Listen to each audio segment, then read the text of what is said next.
Well, good morning, everyone, and welcome on in to our Valley News Now desk this morning. I'm going to pull up our sky cam for you. We got a pretty view on our Corwin Auto sky cam here in Fargo. Again, thank you so much for joining us here on our Valley News Now desk. My name is Alex Larson. So it does look beautiful outside, but let me tell you, if you have not been outside yet, it is a little bit chillier than what we've been used to these past few days and even really weeks. So what I'm going to do here is I'm going to pull up our website for you, give you a little bit of a better idea on how long those cool temperatures are going to stick around, when you can see those warm temperatures again, okay? Give me 1 second to get this set up. Here we go. Okay, I'm over on the Valley News Live homepage right now. I'm going to hop on over to our weather tab. Summer just updating this for us. Cool, calm Thursday, Friday a.m. Thunder showers. Uh-oh. She says gorgeous weekend, then tracking more rain next week. Right now in Fargo, check that out. It is 48 degrees right now. I almost couldn't believe my eyes on my way into work this morning. My car was clocking 49. So we're going to stay sunny, mostly sunny. Check that out. We're going to heat up pretty significantly here. So we're going to hop on into mid-70s. So 4 p.m. will be sunny and 75. That's not bad at all. Just got to get through this morning, I guess. So we're going to hop on over to the 11-day. Actually, we're going to go to the weekend forecast quick. Just a little bit of what everybody wants to know, what the weekend's going to hold for us. Saturday, we're looking at partly cloudy, near average temperatures. Sunday, another warm day, partly cloudy, slight rain chance. Okay, I'm going to hop over to the 11-day planner quick. Okay, so it looks like we're going to stay pretty consistent. Chance of showers also looks pretty consistent as we continue to take on the rest of the month of July. But remember, our First Alert Storm Team works very hard to keep you in the know with everything that's going on. So download that VNN weather app so you can have those forecasts right at your fingertips. It's free to download, easy to use. You can find it in the App Store. And like I said, easy to use. Our First Alert Storm Team is constantly updating that for you to keep you and your family safe as well as informed. We're going to hop on over to our news segment of this, our news portion of this segment, excuse me. Big story for us yesterday, the lockdown at Essentia Health in Fargo. A suspect is now behind bars after allegedly making a threatening call to the Essentia Health in Fargo. That caused a lockdown yesterday morning. So I'm not able to pull up his mugshot for you here, but the suspect is 57-year-old Jerome Lampley of Moorhead. So just pulling up some video of Essentia Health here. Fargo police say Lampley made that phone call to the hospital from a home in Moorhead. He was arrested yesterday for terrorizing and is currently in the Clay County Jail. Release from the hospital says their staff got the call around 7:30 yesterday morning. Staff says they contacted law enforcement and placed the campus on lockdown for nearly 3 hours out of an abundance of caution. Scheduled patient appointments were also postponed until noon.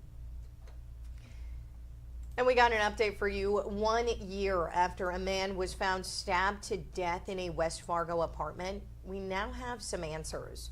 So the case was initially labeled a homicide of 38-year-old Alexander Anderson's death. He was found in July of last year. This is video from that scene. His girlfriend, 31-year-old Robin Lee, was arrested on suspicion of murder. She was later released and no charges were filed. Now, a year later, West Fargo police tell us they're about to formally close this case and rule it a suicide. And we do have all of our previous coverage of this story available for you over on our website, valleynewslive.com, or of course your free VNL News app. And one local family is seeking justice. So this comes after they say their teen daughter was attacked. According to the family, a woman broke into a West Fargo home and attacked the 16-year-old girl. She's suffering a concussion. She's got black eyes, and she was even bit by that woman. You can see the extent of some of her injuries here. No arrests have been made so far, but the family came to Valley News Live looking for help. They say her face was swollen, her eyes were closed and purple. It's already a week and a half since this has happened, and her eyes are still black, and they say that it's hard to even look at her because they can't believe nothing's being done. West Fargo police tell us, though, this is an open and ongoing investigation. And this story did come to us through our whistleblower hotline. So we do get questions pretty regularly about how to get to that form over on our website. And I'm going to show you how right now, okay? I'm going to pull up my screen for you here. I'm over on valleynewslive.com, okay? And you can either Google valleynewslive.com whistleblower hotline. That form will pop up for you here. But you can also head on over to our website here. I'm going to scroll on down. You can see under Stacey Van Dyke here, a couple tabs down. Under the features tab, we got whistleblower. So once you click here, you're able to fill out that form. You can add any files, anything that you think would help us understand what you're trying to show us a little better. And these can be anonymous as well. If you'd like these to be anonymous, you can still put an anonymous name, whatever you may choose.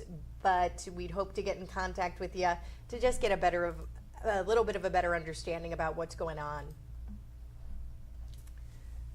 And again, you can find that over on valleynewslive.com under the whistleblower hotline tab. Fill out that form and we'll do our best to get to the bottom of it. And day 4 of the felony burglary trial of Minnesota Senator Nicole Mitchell is going to start back up again very soon.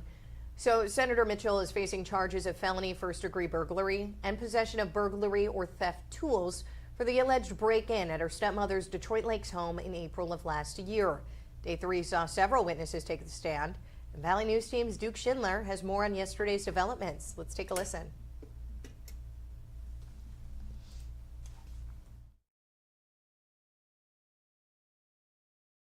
Hi, Pam. I am so worried. Nicole is determined to take me to the cleaners, I think. More testimonies coming Wednesday in Senator Nicole Mitchell's burglary trial. Nicole stating on body cam footage released on Tuesday that she was, quote, just trying to get some of my dad's things. Wednesday, a testimony from Carol's niece, Pamela Muxfeld, whom Carol granted power of attorney after her husband's death, says she didn't see a reason for the crime. Are you aware of anything going on in her life on April 22nd, 2024 that would require an emergent break-in to her home? No. Some officers on scene also taking the stand, mentioning a chilling response from stepmother Carol the day after the crime on other potential motivations. She was very concerned that Nicole's purpose wasn't there to necessarily get items. She was more concerned possibly that Nicole might be trying to end Carol's life. The officer adding that there was a gun that belonged to Carol's late husband and Nicole's father, Rod Mitchell, in a nearby dresser. That's when Carol awoke and found Nicole on the ground near her bedside. What I did keep for a long time, I kept my pistol. Okay. The defense calling Nicole's aunt, Nancy Jo Lund, to the stand, stating that what Nicole was doing was with good intention. Nicole is a caretaker at heart. You know, that's the type of person she's going to be. We'll see the defense call more witnesses to the stand as the trial continues Thursday. In Fargo, Duke Schindler, Valley News Live. So you can catch all the coverage that we've had so far of this trial, but you can also watch it as it unfolds on air, online, and also on Valley News Live social media, and we'll continue to follow this story for you. Minnesota United States Senator Tina Smith has been hospitalized. Her staff says Senator Smith was not feeling well when she arrived at the Capitol yesterday. After seeking initial treatment at the Capitol, she went to the hospital for further observation, where she was admitted last night. Her condition is unknown, though her staff says, quote, she expects to be back at work very soon. The 67-year-old Smith has served in the Senate since 2018 and announced in February she's not going to run for re-election in 2026. And this week, Minnesota Congresswoman Michelle Fischbach stepping into the controversy by voting against a motion to require Attorney General Pam Bondi to preserve and release any records related to Jeffrey Epstein. So Fischbach seemingly siding with the president and his Department of Justice in calling Democrats resorted to a political stunt to try and distract the American people from their own failures. Very interesting case here that we've also followed pretty extensively, and you can find all that coverage over on our website. And a race is being planned in remembrance of a young Wahpeton woman who was killed in a hit-and-run incident in October of 2023. So the Bailey Bernstein 5K, that's set for Saturday night in October. It'll be October 4th at 6:30. That's shortly before the 2-year anniversary of the crash that took Bailey's life. It's about $32 to sign up, and all proceeds will go to the Bailey Bernstein Foundation, which provides scholarships to help students chase their dreams. Racegoers are asked to dress in neon glow gear. And Bernstein was killed at the age of 20. She was out for a walk with her mom when she was hit by a vehicle. That vehicle was driven by Chad Olson. He's up on your screen right now. He was convicted in the case and sentenced in the fall. He's up for parole next month. And we got a lot going on in our area this weekend. It's one that a lot of people I know are excited about is that downtown street fair. And ahead of the street fair, Fargo police were downtown, spent most of yesterday setting up vehicle modular barriers around the area. Barriers are designed to be moved into place and are strong enough to stop a vehicle from entering a crowd, adding an extra layer of protection for attendees and vendors. FPD officers, they will be at this weekend street fair to support the community and keep things running smoothly. And speaking of the street fair, like I just said, it's happening. It starts today. It's going to open up at 10 a.m. Here's some file video we've got from years past of the street fair. So if you're familiar with this pretty much starts Broadway, right by the train tracks on Broadway. And it's going to run all the way down till pretty much Sanford Broadway location. It's a massive event and lots of vendors there, lots of cool stuff. So it's going to start at 10 a.m. this morning. It'll run till 9 p.m. tonight. It's going to be that same story tomorrow as well. When we get into Saturday, though, that's when we're going to switch the pace up a little bit. It'll open at 10, but it's going to close at 5 p.m. for the last day of that fair. What better excuse to get out there? Go have some corn dogs, some cheese curds for lunch. Why not? And with summer here, Fargo pools have been pretty busy, we know.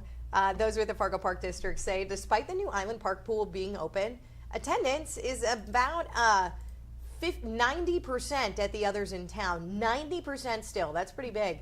Friendly reminder, Fargo Pools does have free admission on certain days this summer. That includes today. You can get into the Roger G. Gress Northside Pool for free. You can also get a hot dog outside. I had one when they were having the one at Island Park. It was pretty good. Details can be found on our website, valleynewslive.com. And I got some big news for music fans. This is my last story before I send you on off. You know who that is. That's Nelly, okay? He's going to be at the Minnesota State Fair. It is not just a dream. The fair announced the final grandstand show for the 2025 Grand Concert Series. So Nelly's going to come with special guests, Ja Rule, Maya, and the Yin Yang Twins. They'll all be performing at the Great Minnesota Get Together. That is happening Saturday, August 30th. Tickets go on sale at $54 for reserved seating. Party deck prices start at $108. Tickets do go on sale 10 a.m. Friday morning. You can scoop those up tomorrow, 10 a.m., and then you can head out to the downtown Fargo Street Fair. Well, that's about all I got for you this morning. So you can catch us streaming around that 7:30 time frame on Facebook, YouTube, as well as streaming on our website, valleynewslive.com, or of course your free VNL News app, so we can keep you updated in the loop for anything you may have missed this morning or even last night. We'll recap you on everything we've got going on. Again, that's all I got for you. I'm off tomorrow, so I won't see you tomorrow, but I'll see you again on Monday morning with your Valley News Now recap. My name is Alex Larson. I'll see you again tomorrow.